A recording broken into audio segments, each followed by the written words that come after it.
Welcome to Breaking Point News, where we cover the stories hitting hardest across America.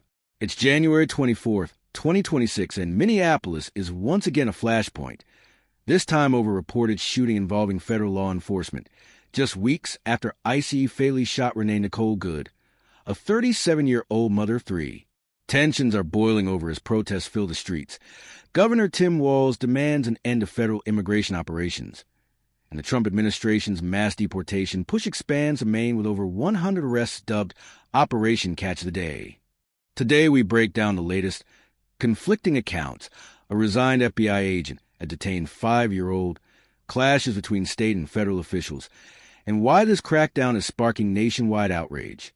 If you're following the human cost of these policies, stay with us. This is raw, real, and unfolding fast. The latest incident hit early Saturday near 26th Street West and Nicollet Avenue in Minneapolis. City officials urged calm and avoidance of the area while confirming reports of shooting involving federal agents.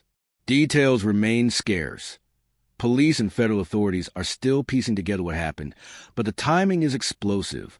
Less than 3 weeks earlier, on January 7th, ICE agent Jonathan Ross shot and killed Renee Good in her SUV after she allegedly tried to drive away during an encounter. Good, a U.S. citizen, poet, and devoted mom, was struck multiple times. A private autopsy showed bullets in her arm, breast, and head, with trajectory suggesting she may have been moving away from the agent when fired upon. DHS insists Good weaponized her vehicle and tried to run over the officer, shifting focus to whether the agent was assaulted. But Good's family attorney Antonio Romanucci called for a real investigation and due process, citing autopsy findings that contradict the official narrative. The fallout has been massive. Protests every day since January 7th, with thousands braving sub-zero temperatures in marches, airport rallies, arena gatherings, and even an economic blackout, where businesses shuttered in solidarity.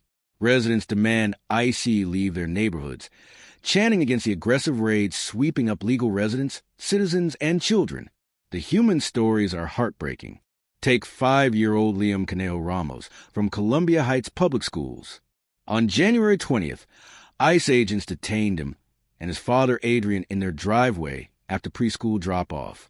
School officials say agents used Liam as bait to draw out family members, ignoring pleas from neighbors and staff to release the boy to his mother or school.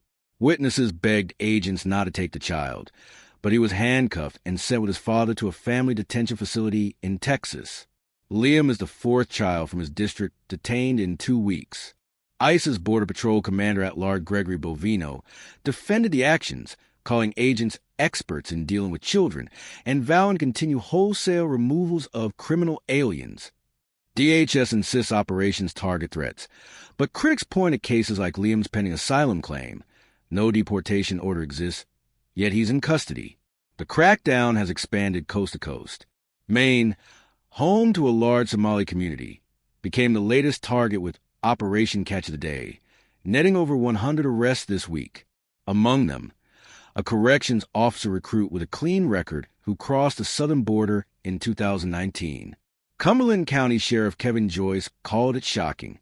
In Minneapolis, a 19-year-old Ecuadorian was chased down a snowy street, face pressed to the ground, after allegedly fleeing agents.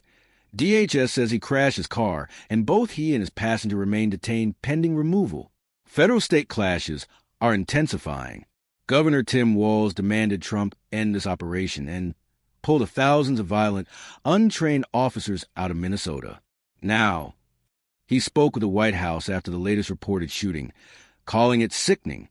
DHS spokesperson Tricia McLaughlin countered that tensions could quell if Walz and Mayor Jacob Freihand overstate detainees under ICE detainers, claiming over 1,000, while state corrections say only a few hundred. The feud highlights deepening divides over sanctuary policies and enforcement tactics. Adding fuel, an FBI agent assigned to investigate Good's death resigned. Sources say the agent, initially opening a civil rights probe into Agent Ross, was ordered to reclassify it as an assault on the officer. Her departure is part of a broader purge of seasoned FBI agents across states, raising questions about impartiality and federal oversight. Good's family and advocates demand transparency, while DHS maintains the shooting was justified. Protests show no sign of slowing. Friday saw widespread action. Downtown marches in freezing cold, airport demonstrations, arena rallies, and business closures. Civil rights attorney and former NAACP leader Nekima Levy Armstrong was arrested after interrupting a St. Paul church service believed tied to an ICE official. She and organizer Channel Allen face conspiracy charges but were released. Communities feel terrorized. Raids sweeping neighborhoods. Families separated. Legal residents caught up. Yet Bovino doubled down. It's on. We won't quit. This crackdown is a Trump administration signature policy. Mass deportations targeting criminal aliens, but sweeping broadly. Minnesota, with its large Somali population, has been ground zero. Maine now follows. Critics call it chaotic and cruel. Supporters say it's necessary enforcement. The human toll, children detained, citizens killed, communities in fear, fuels national debate.